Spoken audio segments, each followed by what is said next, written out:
Hurricane Sandy is more than 200 miles off the coast and is about to crash into two other systems when it makes landfall. When you look at some of the forecasts, they're suggesting a combination of a perfect storm. And the biggest threat here, along with the winds, it will be the coastal flooding. And Sandy is definitely a huge storm, and we should start to feel Sandy late Sunday night with some light rain, but by Monday and Tuesday, it's going to smack the seaboard harder than last year's damaging Irene. Hurricane Sandy, the monster storm, is large and in charge. this storm could go down in Long Island weather history.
I'm standing here in Venetian Shores here in Lindenhurst, New York, where 8 days ago on October 29, 2012, Long Island suffered one of the worst storms in its history.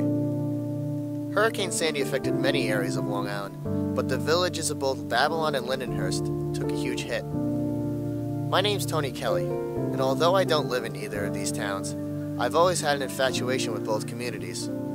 From the atmosphere of walking through Babylon Village on a Friday night, or the amazing pastries you can get from Black Forest Bakery in Lindenhurst, each town has their own special qualities that make them my favorite places to visit. But when I heard how bad this storm was and the devastation it had caused, I knew in my heart that I had to do my part and help out in any way I could.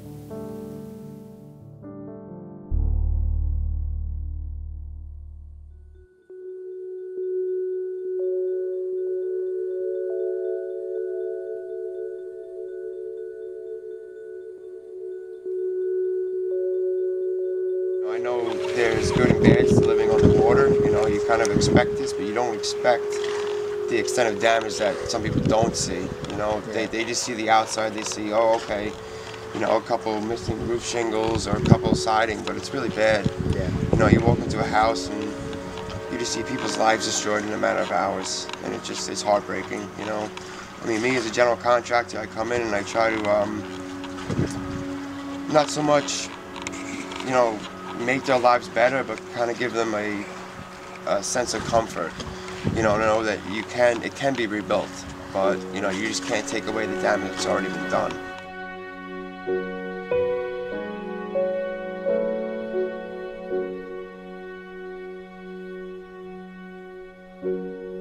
Two main issues that affected many, if not all, Long Islanders was the power outage to almost 1 million people and the lines for gas that never seemed to end. Many people stayed home for days on end in an effort to conserve gas and avoid lines that took customers hours long to finally fill their tanks. People cleared the shelves of gas cans and generators in an effort to provide their families with a temporary relief from living without lights and heat. Gas stations were sucked dry from both car and generator lines, and as a result, some stations even became greedy and raised gas prices over 30 cents above pre-storm averages. Looting became a focal point of concern in the weeks after the storm. Many made makeshift signs to ward off intruders from taking any of their remaining possessions they had left. Certain towns enforced curfews in an effort to stop foot traffic in areas heavily affected by the storm. In towns like Lindenhurst, no one is allowed to enter or exit the south side of Montauk Highway between dusk and dawn. In the weeks after the storm, curbs became temporary dumpsters for all sorts of debris. Houses were literally turned inside out, and piles of wood, carpet and sheetrock lined the streets. In many cases, payloaders came and carted away these massive heaps into dumpsters that seemed to never be empty. In a way, the piles signified an end to the way things were, but marked the beginning to a fresh start and the path to recovery.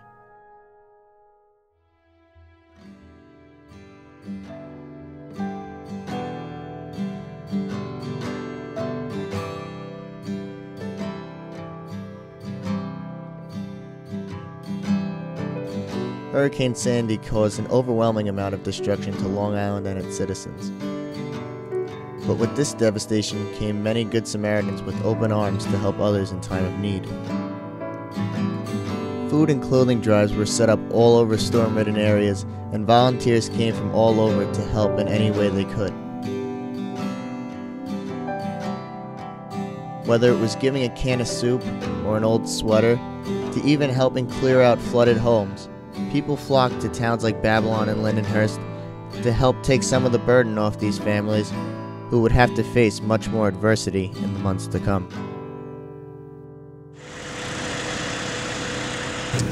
What we're doing right now is we're doing 12-hour shifts, and we're rotating in, but we're here 24/7, just helping out, anywhere we can. We're operating out of our base, and then when we get assigned tasks, when we come on shift, and then we're just sent to wherever the tasking takes us. Some of us do, like myself.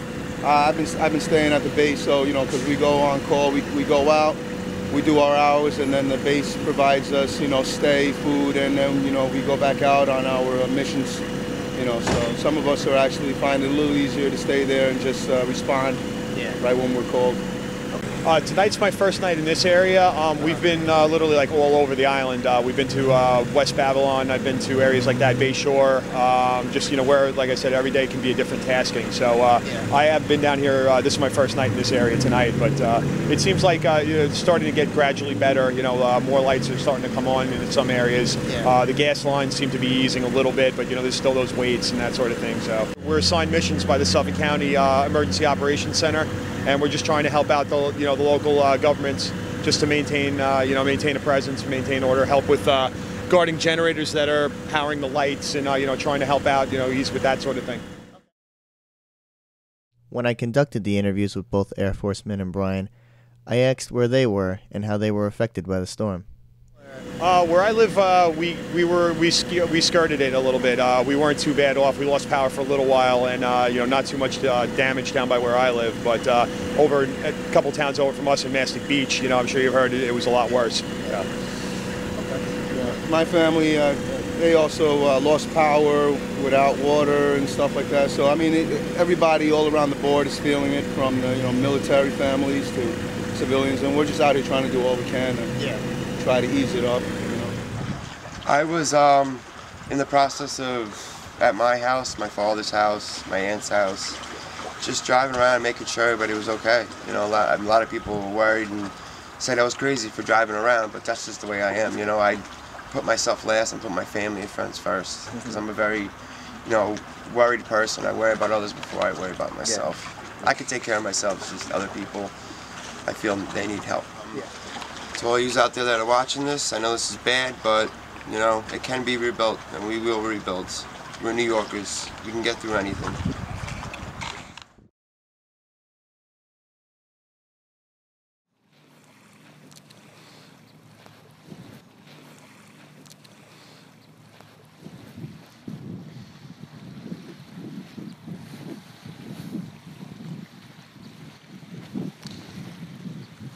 We're back here a year later at Venetian Shores here in Lindenhurst to take a look at what 1 year recovery looks like, and how for many, normalcy has been restored.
You know, being back here, you know, a year later and everything, it's, you know, it's great to see that the majority of these areas that we visited a year ago are, you know, you can tell that the people are definitely back in their routine, back to normal day life, going to work, you know, spending time with, being able to spend their time with their families in their warm houses and everything. And, you know, but unfortunately too, you know, when we're driving through these areas, you know, you still see that there's people that are still waiting to get their houses rebuilt, still waiting to get, you know, things done because, you know, insurance companies aren't coming through, or, you know, they haven't been able to get contractors or whatnot. So, you know, it's kind of bittersweet when you come out here and you kind of look through everything. You know, certain ones, you know, houses are done, people are back to normal, and others are still waiting. And, you know, unfortunately, it's kind of sad to see, but that's kind of where everything's at the moment.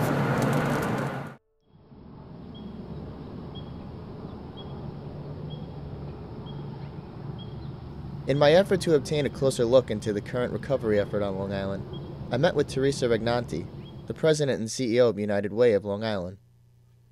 Teresa was recently named to the top 20 CEOs by Long Island Business News. So in the early days of Hurricane Sandy in October of 2013, we really engaged in a way that as a fundraising organization, we pledged to really raise money and help families. And we got very much involved with the Health and Welfare Council, who runs the VOAD for the region, which is the Voluntary Organizations Active in Disasters. Probably about 150 different groups, a part of that VOAD. And we, from the very early stages, just sort of took our mass as an organization to really help generate funds for people's recovery and long-term builds that are going on. And to this date, for the United Way, we've probably generated near and around $7 million for that relief effort, just for Hurricane Sandy victims, and directly helped about 400 families to the tune of $2.5 million at this point in the recovery process. And we expect that it will be every bit of a 5-year recovery for many, many families. And we've pledged to stay in for the long haul and help every family, families who are most vulnerable and at risk, recover, and do it in partnership with a lot of you know, great organizations. I mean, there are probably 20 key foundations and 20 key corporations who have given the lion's share of that $7 million to the United Way. So at the top of that is the Robin Hood Foundation. $2.5 million is coming through us to help the recovery. Bank of America, their foundation gave $100,000. Bethpage Federal Credit Union gave $100,000. Newsday Charities gave over $500,000 for the recovery. So there are very substantial gifts that have been given to this United Way, and a process known as the Unmet Needs Roundtable that is really controlling the distribution of the lion's share of the philanthropic dollars. So the South Shore certainly being impacted with near and around 58,000 homes. So as you take a look at the stretch, even all the way from Southampton, all the way in through Long Beach into Atlantic Beach. The most affected area certainly was Long Beach, in the enclave of about 15,000 residents and homes destroyed. And, you know, as you come then eastward, whether Freeport was certainly severely damaged. And then coming in and around the ocean side, the Island Park area, the Rockville Center, and on through. And as you move into Suffolk County, the area of Lindenhurst, Babylon, Amityville, very much hard hit. We've found people in their homes 6, 7, 8 months, even after the storm, who have had no rip out, muck out, gut out, clean out, living in mold, living with collapsed septic systems. The stench, you know, would just make you just drop going into the house. So as we've come across those cases, we certainly, as a sort of a unified group of not-for-profit organizations working in partnership with government, have sort of taken on those cases directly and made sure that those people are given as much relief, support, and help and guidance to rebuild, and thus becomes all the disaster case managers that are employed. Probably at least 200 people on Long Island are here through a variety of organizations helping family by family by family go through that rebuild process. Who we know had no resources, and there aren't, there's not $50,000 sitting in a savings account. I mean, so many families went and took their kids' college funds, their pensions, to do their rebuild work. I mean, that's significant. You know, we're working in partnership with a lot in Lindenhurst and Babylon. We certainly have had a lot of substantial rebuilds in those communities. Anytime the town of Babylon calls and has a particular problem, concern, homeowner, but we're very responsive to make sure if we can help, who's the local group there that on the ground that can help. A lot of, again, older people, working class community, hardworking community in Babylon and that Lindenhurst and Amityville hub, who really have had an extraordinary story of just lifting up their community. I know I went to a barbecue maybe 2 or 3 months ago at Fred Shore's all the way down Little East Neck Road. There were 200-300 families there on a very cold day, sort of celebrating the year had passed for Hurricane Sandy, and how, you know, grateful they were as a community that they're starting to rebuild, which is, like I said, there's no better drug than getting the drug of the powerfulness of people just making it happen with each other and pushing, you know, all down the same road.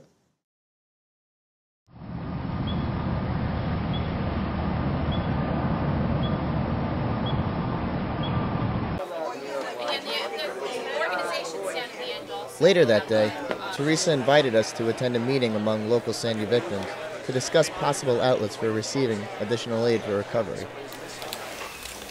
Tonight really is about, like I said, it's about gathering information. And we are looking forward to having a professional conversation with him tonight about everything that New York Rising has to offer, and hopefully answer a lot of the questions that you've had. Thank you very much.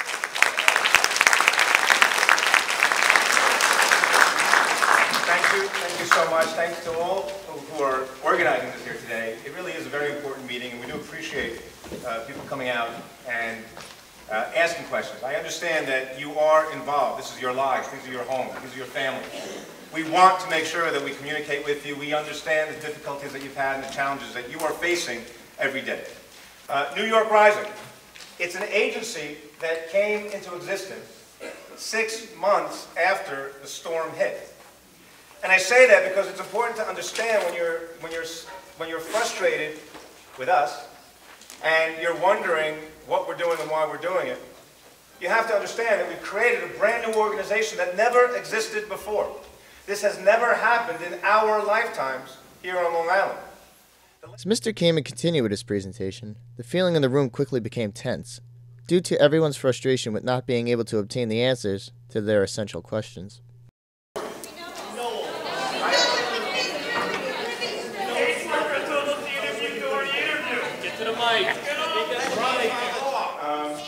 Be respectful. All right,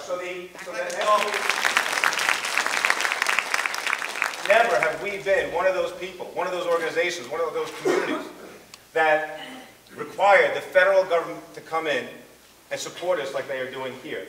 So we talk about Katrina and what happens out west, and we fund it. We know that our taxpayer dollars have been going out to pay for everybody else's problems. Well, now it's us. And so usually what happens is you have a storm, FEMA might come in, there's emergency management, they pay for something, they look at your flood insurance, maybe even SBA comes in.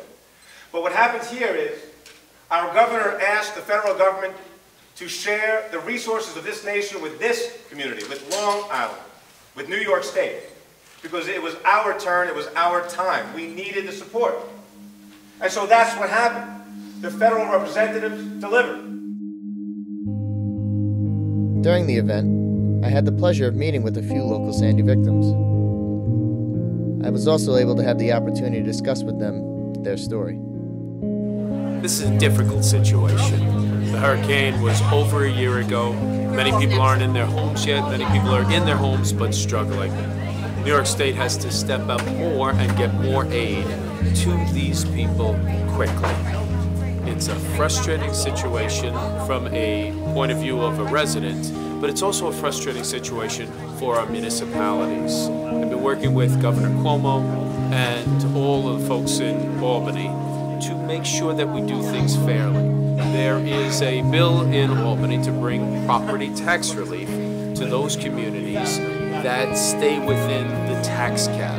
What we're pushing for now is an amendment that would state that if you go over the tax cap because of the money spent in Sandy recovery, that those expenses should be exempted out, because it's only fair, and it wouldn't be fair to keep that much needed property tax relief from communities that are struggling, trying to rebuild and do the right thing by the residents.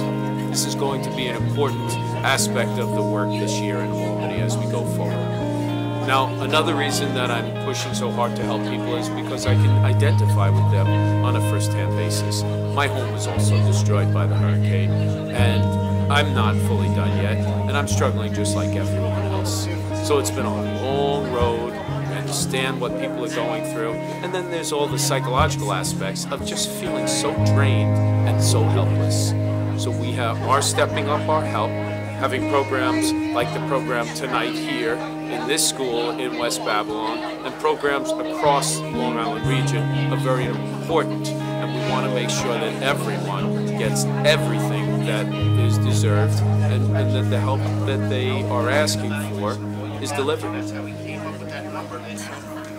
Of course I panicked the day of the storm because I've been through so many floods. Like I said, I've been in my home for 30 years.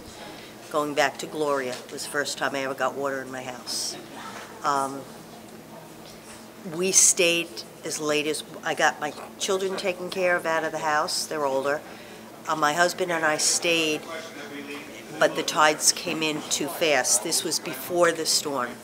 A friend waited down and got me out of the house. My husband refused to leave. He was sorry he stayed. Very scary fires in the neighborhood. We had dogs we were concerned about. We didn't want to. Who would take us in with the dogs? I spent the night on a friend's couch, worried all night. I knew my kids were safe because I knew what family members they were with, but I didn't know how my husband was. And then the next day there was no communication. Cell phones were dying. There were no phones, no electric, and there was no way. I had no car because all the cars were moved to higher ground in different spots. I knew my house would not make it because it was already hit by Irene. So I knew Sandy was going to annihilate it, and it did. I guess the following day after the hit of the storm, the property was on the water for about 3 days, the whole area. I went down, I waded in the water because I just needed to see. And as I was walking there, I heard they said, there's a whole house, the whole back, everything is gone, and I just knew it was my house. And when I went around, I had to go around the side towards the back. You can look and literally see like jaws took the whole thing out. The whole back was ripped off, the kitchen was gone, the tub, the bathtub, all the furniture, and it was still hitting the house at that time. It was still on the water. I'm right on the bay, the bulkhead, and it was just kind of hitting and taking everything with it, and I lost everything. I wasn't here. My father was home alone. I was out of New York, so worried about him. My daughter and I were in California, and nobody in California even knew about our storm. We couldn't find it on any news station. We found it on CNN around 1 in the morning. We saw Lindenhurst on fire. So we flipping out. Couldn't get back home. My dad did not leave. My niece went over there to get him, and he did not leave because we never got any water before, even in Irene. So he was supposed to leave. He said that he would, and by the time he went to get out, it was too late. He couldn't get out, and all our cars were submerged in water. So he couldn't even get out of the house. He's 86. And then we went to see my house. Walking down the street, and you couldn't see the top of my house. All you saw was rubble. My daughter collapsed in the middle of the street, and she said, our house is gone. And I started walking. I tried getting her up, And I started walking because I couldn't believe it. And then I turned around and I said, I see the roof. I was so happy to see the roof. It was just everybody's rubble on top of my property. You could not see my house. It took me a long time to just clean the outside out. And then when we got in, it was horrendous. There was probably about 12 inches of sludge with dead fish, live fish. We had eels. We had, I think they were eels. We had everything, crabs. It smelled horrible. I was very surprised at the people that came out after Sandy. Never had that before. Walking down the street with coffee, chicken soup, a hot dog. Restaurants bringing us hot ziti. Apple pies at Thanksgiving. That was heartwarming because we felt very alone. We had a lot of neighbors helping neighbors would set up barbecues on the weekend. So whoever was working in the homes, we would go down and get food, bring hot food home to either our workers or family, because we couldn't cook.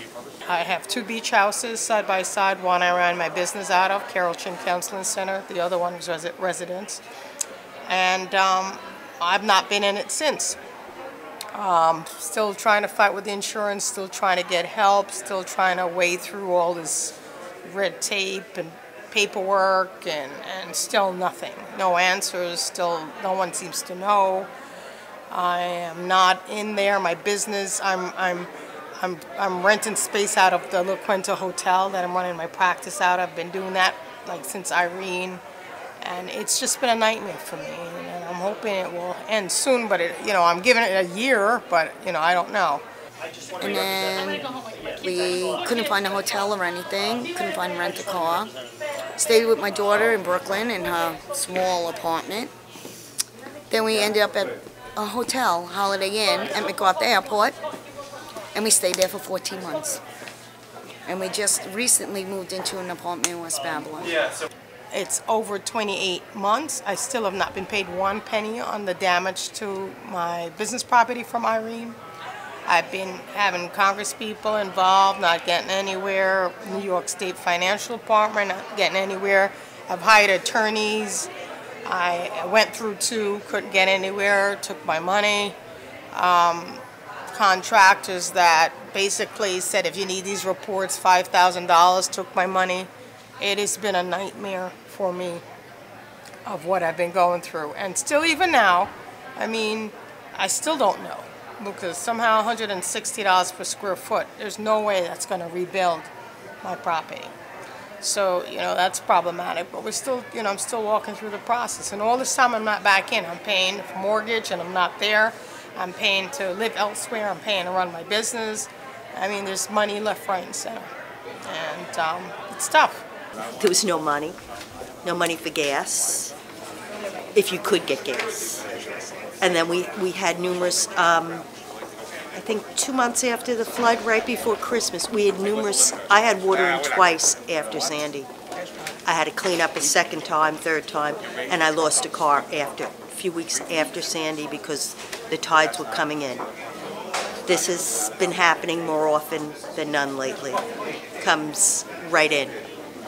We probably had a little over 4 feet of water.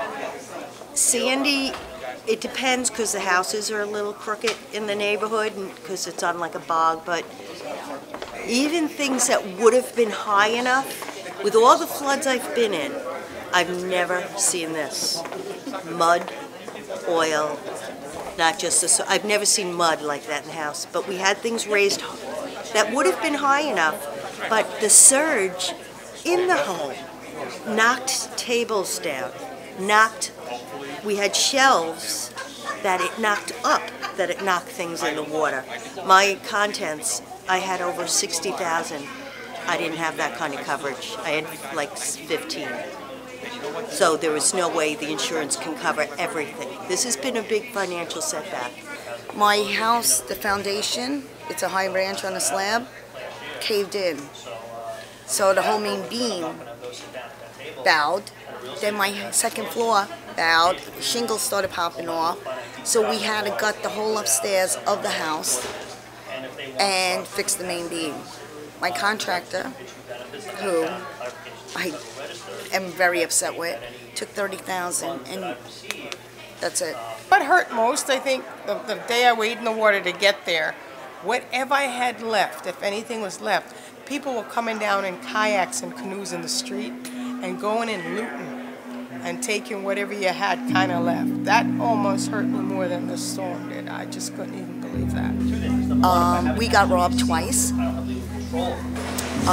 Once during the curfew, they took all my jewelry and everything. I didn't think I was not going back home. I didn't think it was that bad, you know, like we didn't know. Second time we put plywood on the outside of the house because we had holes in our houses, all us neighbors.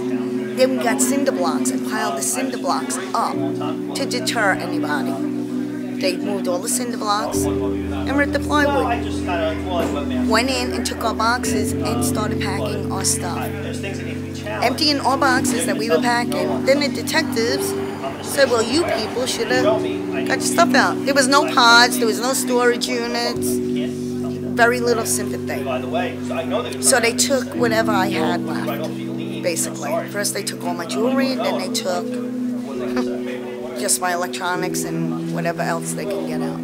You know, we're better since Sandy, but it's still, anytime they took of a flood, my husband and I, our stomachs start turning. We're not comfortable. We feel like we're in a catch-22. They just doubled my flood insurance. I pay over $4,000, and from what I understand, it's going to go up and up every year. I can't sell the house because it floods. I can't sell the house because the flood insurance is so high. And now the real estate in our neighborhood, which was a beautiful neighborhood at one time, is very low. The neighborhood will never be the same. We have high houses now, low houses. And we just got into an apartment, but it's not home. So my house right now is totally gutted. And I know, and plus I'm having issues with my ex on a deed. He hasn't been in the house for 13 years.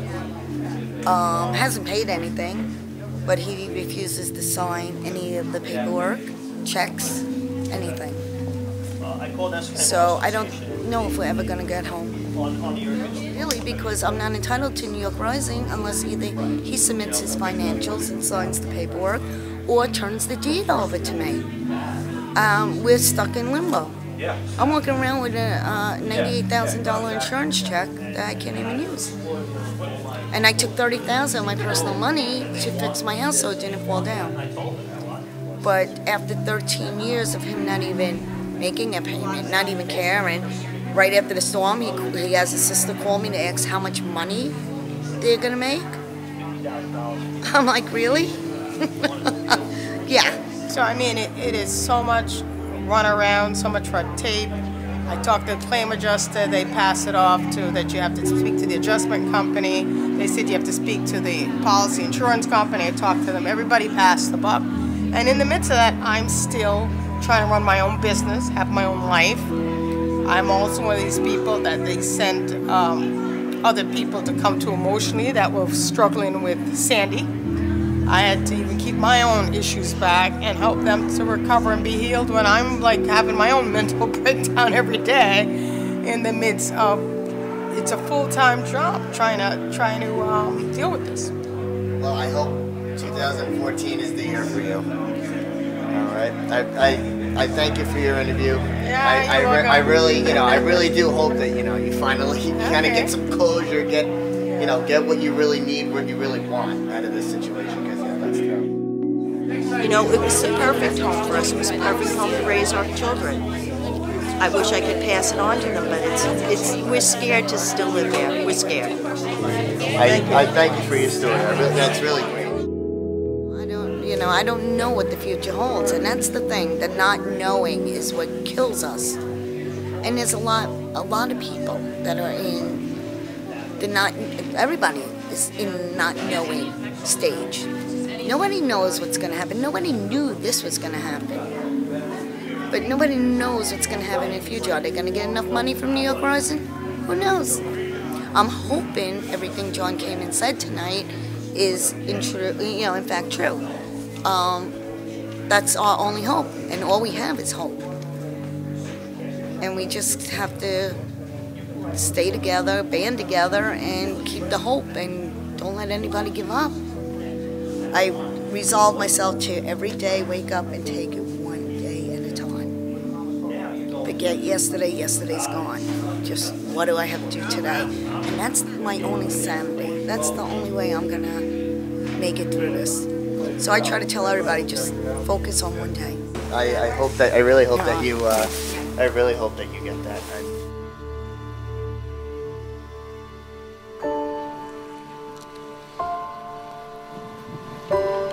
Since the life-changing events that occurred here a year ago, many Long Islanders are back on the path of normalcy.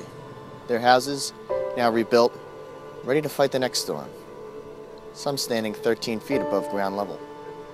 The days full of stressful phone calls to insurance companies and the government are in the past, and many are back home and continuing with their normal everyday life.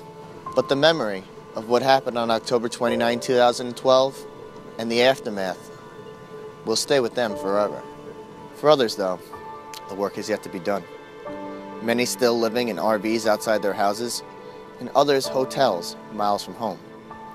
For them, the recovery process is ongoing, and the end is not quite in sight. But they are resilient, and they stay as positive as they can. And my hope is that everyone affected by the storm will stay strong and continue to stay positive, as they will know what it's like to live a stress and carefree life once again.